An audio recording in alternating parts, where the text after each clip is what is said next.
It all started with a pregnancy video one Meghan Markle probably thought would come off as bold, edgy, maybe even empowering.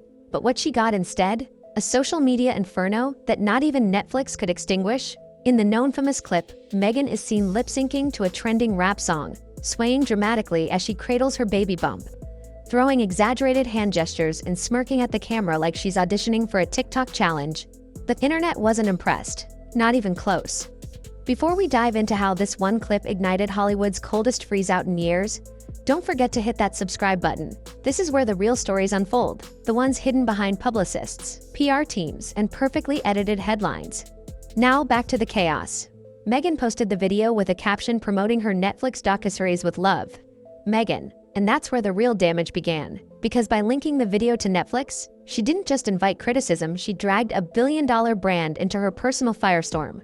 Social media lit up with disbelief. Was this really how a royal-turned-producer wanted to present motherhood? Tone-deaf, embarrassing, and attention-hungry were just a few of the more polite words trending under the hashtags. But that was just the start.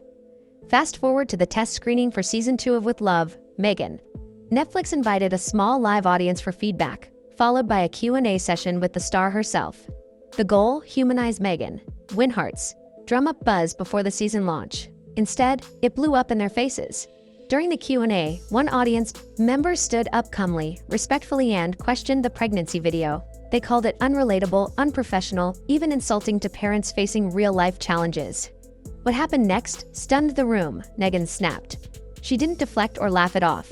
She didn't offer a soft, media-trained response. No, she leaned into the mic, raised her voice, and unleashed. She called the critic a hater, accused them of being a fake fan, told the crowd they just didn't understand her vision, and then she screamed. Loud enough to make people flinch, loud enough to stop the event cold. Netflix staff went into damage control immediately. Producers rushed the stage. One grabbed the mic out of Meghan's hands. Mid-rant, another addressed the audience, trying desperately to stabilize the situation. That's when it got worse. The producer admitted the pregnancy video had never been approved by Netflix. Meghan had posted it independently, no studio greenlight, no marketing strategy. She'd falsely implied that it was part of her show's campaign to give it more credibility, and the moment that truth hit the air, you could feel the trust shatter in real time. Behind the scenes, the fallout was even more explosive. Netflix executives were blindsided. Ted Sarandos, co-CEO, and one of Meghan's biggest champions was reportedly furious. He'd been defending her for months, pushing through controversy after controversy in hopes that the show would eventually turn around. But this was different. Meghan had gone rogue, and the blowback wasn't just external, it was internal. Even Netflix employees started calling With Love, Meghan, a PR disaster in slow motion. Legal teams started combing through her contract immediately. Could they cancel? Could they cut ties? Could they distance themselves without lighting another match? The PR department was already drowning, and that Q&A moment, the screaming, the backlash, the false promotion had become a Hollywood Whisper Network's favorite news story, and the industry listens. Within days, other streaming platforms began backing away. Studios that had once taken meetings with Meghan's team stopped returning calls. Her name became a red flag in internal memos. One executive from a rival studio was overheard calling her a walking headline with no filter. Even agents started warning their talent to steer clear of collaborations. Meghan was no longer seen as a bold disruptor. She was now a brand risk, a phrase that would come to define her next chapter. Sensing the tide turning, Meghan tried to pivot. She launched an impromptu Instagram Live No Glam team. No lighting setup, just her in a hoodie and natural light. The message was clear. This was raw. Meghan, the misunderstood woman, the over-criticized creative. She blamed the media for twisting her intentions, claimed she only ever acted out of love, and insisted she wouldn't apologize for being passionate. But the comments told a different story. People didn't see vulnerability. They saw spin, sarcastic. Comments flooded the chat. Memes exploded across Twitter. Even longtime fans began to express doubt. It wasn't just one bad video or a single public outburst. It was the accumulation of every controversy, every off-key PR move, every abandoned project. The Spotify fallout, the fizzled podcast, the failed lifestyle brand, all of it was now being woven into a single damaging narrative. Meghan Markle doesn't deliver. She disrupts, she divides, and she detonates. Back at Netflix, the strategy changed. Quietly, ruthlessly, and without ceremony. Season 3 of With Love, Meghan. Frozen. No meeting, no memo, no explanation. Just a quiet internal email.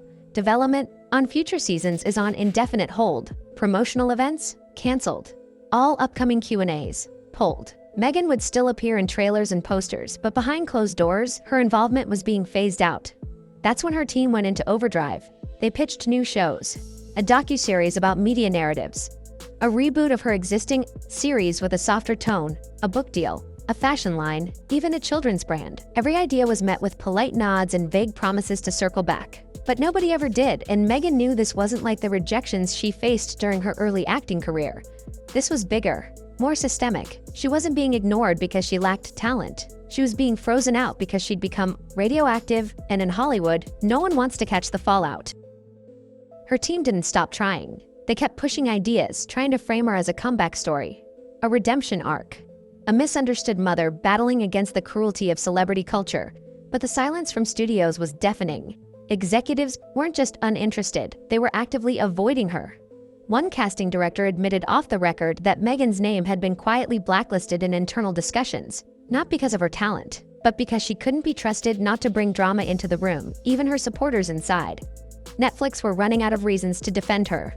They'd already tolerated the Spotify embarrassment where Meghan reportedly ghosted producers and left staff scrambling to stitch together a podcast from disconnected voice notes. They'd backed her during her feud with royal advisors. They'd poured millions into brand partnerships that fizzled out faster than they launched. But this was different. This was a PR crisis that landed squarely on Netflix's own stage. In front of a live audience with cameras rolling, and yes, there's footage, it hasn't leaked it, but everyone in the industry knows it exists. A full video of the Q&A meltdown, the screaming, the mic being pulled, the crowd falling into stunned silence. That clip, insiders say, is being kept under wraps not to protect Meghan but to protect Netflix. Because if it ever surfaces, the company knows it'll face questions about why they backed her for so long. Inside Netflix, legal teams were meeting daily, not to defend Meghan, but to prepare for every scenario in which she might go public. What if she blamed Netflix for sabotaging her career? What if she accused them of exploitation, of racial bias? The company couldn't afford to look like it was silencing a woman of color, but it also couldn't afford to keep endorsing someone who'd become a running joke in media circles. So they settled on a silent retreat. Let the contract expire. No statement, no firing, just ... silence. Except silence didn't last long. A major Hollywood trade outlet, one of the big ones, published a bombshell expose. The article, over 3,000 words long, laid out everything.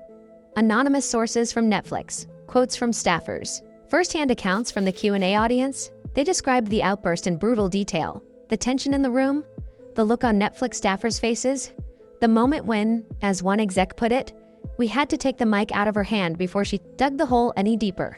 The article lit the internet on fire. Comedians took shots. Twitter threads exploded. YouTube reaction channels ran with it like wildfire. Late-night hosts joked about Meghan adding rapper to her resume. Even TikTok creators got in on the fun, reenacting the Q&A meltdown with sound effects and memes. It was Meghan's worst PR nightmare. Her private humiliation turned into public entertainment, and this time she didn't fight back. No Instagram lives, no public statements, no media rebuttal. Just eerie, telling silence. People close to her say she was blindsided, that she didn't realize how fast the narrative would spiral, that she was stunned Netflix didn't jump to her defense. But others, especially inside the industry, say she saw it coming. She just didn't know how to stop it because this wasn't just about a video. It was about a pattern. The pattern of always centering herself, always shifting blame, always doubling down instead of taking a breath. And in Hollywood, where image is everything, that pattern becomes your brand. And once your brand turns toxic, there's no turning back. Even within Netflix's own offices, staff working on unrelated shows were feeling the heat. Media reporters were calling, asking off-topic questions. Is With Love? Meghan still happening? Did she really scream at the audience? Is she okay? Some employees joked about adding rap cameos to Bridgerton. Others said they were just relieved they weren't on the Meghan project. And that's when the final nail hit the coffin. An internal Netflix meeting.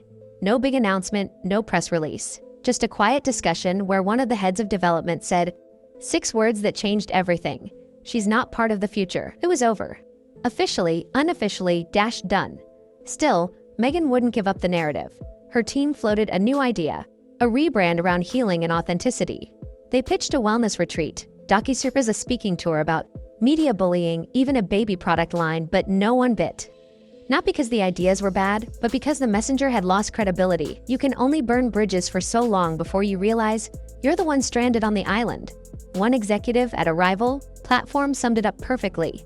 Meghan doesn't understand the difference between being talked about and being respected. And in Hollywood, where every decision is about perception and risk, respect is currency. So Netflix moved on. They poured resources into other projects, launched new talent, promoted fresh faces who weren't followed by a string of drama.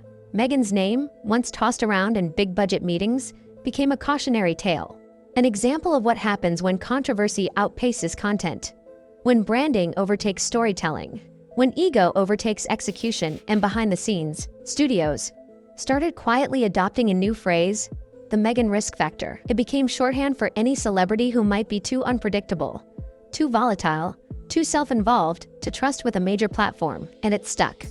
From Hollywood to London, the story of Meghan's Netflix downfall became something more than gossip. It became a business lesson, a masterclass in how not to manage fame, how not to treat your audience, and how quickly a golden opportunity can disintegrate when you stop listening and start screaming.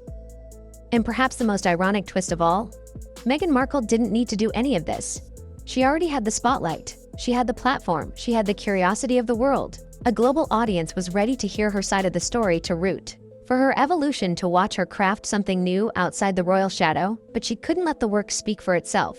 It always had to be louder, edgier, more personal, and that's what sank her. The pregnancy video wasn't just a misstep, it was a symbol, a snapshot of everything critics had warned about for years. The overconfidence, the misreading of the room, the obsession with being seen as bold at the expense of being sincere. And when the backlash came, it wasn't just about the clip, it was about the years of burned bridges and the patterns that everyone had seen before but had finally stopped excusing. What's worse is that Meghan seemed truly shocked when it all collapsed. She didn't understand how the same people who once cheered her on had turned away, but what she failed to grasp is that audiences are willing to forgive a lot of flaws, failures, even meltdowns, if they believe there's humility on the other side. Meghan didn't offer that. She offered a wall of defiance, surrounded by carefully curated posts and self-praise disguised as vulnerability. By the time Netflix's contract with her quietly expired, no one even noticed. There was no farewell message, no final press push, just silence. Her show was removed from featured slots. The algorithm stopped recommending her content. Executives shifted their focus to safer bets. The machine moved on. And Meghan, she became a footnote in a chapter she once believed she was writing herself. Now, anytime a celebrity makes a PR blunder, her name comes up. Don't pull a Meghan. People say it's become shorthand for a very specific kind of downfall, one built not on scandal but on self-sabotage, on believing you're too important to fail, too famous to be held accountable, too empowered to accept criticism. She could have been Hollywood's comeback queen. She had the story, arc, the outsider, the survivor, the fighter, but instead of letting people rally behind her, she alienated them. Instead of showing growth, she doubled down on outrage. And in doing so, she didn't just lose a contract. She lost the trust of the very audience that once saw her as a symbol of change. Netflix learned a lesson too. In the end, they vowed behind closed doors to never again bet on personality over product. No matter how famous, no matter how loud, because fame fades. But backlash, that sticks around. And so, the Hollywood reinvention that could have been became the Hollywood cautionary tale everyone whispers about. Meghan Markle, once hailed as the future of royal rebellion and entertainment revolution, found herself on the wrong side of the spotlight. Not because she wasn't capable, but because she underestimated how fast things unravel when you stop listening and start dictating. Her story isn't over. Not completely. But the chapter that mattered, the one with the billion-dollar platform, the global audience, and the chance to rewrite her narrative, is closed. And she didn't lose it to a scandal, she lost it to a scream. If you want more deep dives into the stories Hollywood doesn't want you to hear, make sure you hit that subscribe button and turn on notifications. We're just getting started.